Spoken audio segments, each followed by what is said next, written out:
এন্তাজ ধরে নিয়ে আসে জবাই করে খাসির মাংসের সাথে সে বিক্রি করে। ঘরের ভিতর নিয়ে যায় ওলা ঠক ঠক করে কাটুছে আর ভোট টাইমে মালটা কয় দাও ওটা আলু দিয়ে কোনা ফেলে দিচ্ছে।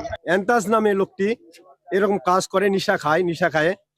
আরো শুনি এলাকায় আসে শুনতেছি বিভিন্ন পুকুরি আরো হারে গেছে এলাকা থেকে। যে এই যে ন্যাক্কারজনক ঘটনা, এই ঘটনার পুনরাবৃত্তি যেন না হয়। খবর পেয়ে ঘটনাস্থলে আসে পুলিশ। তদন্ত করে আইনানুগ ব্যবস্থা নেওয়ার কথা জানান এই কর্মকর্তা। ত্রিপল নাইনের সংবাদের ভিত্তিতে এবং আমাদের অফিসার ইনচার্জ ধামরাট থানা নওগাঁর সংবাদের ভিত্তিতে আমরা ঘটনাস্থলে আসি এবং দেখি যে কুকুরের মাংস পড়ে আছে।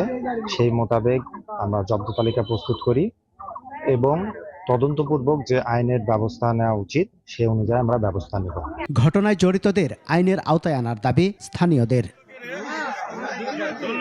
সমার ইসলাম, 21 টেলিভিশন।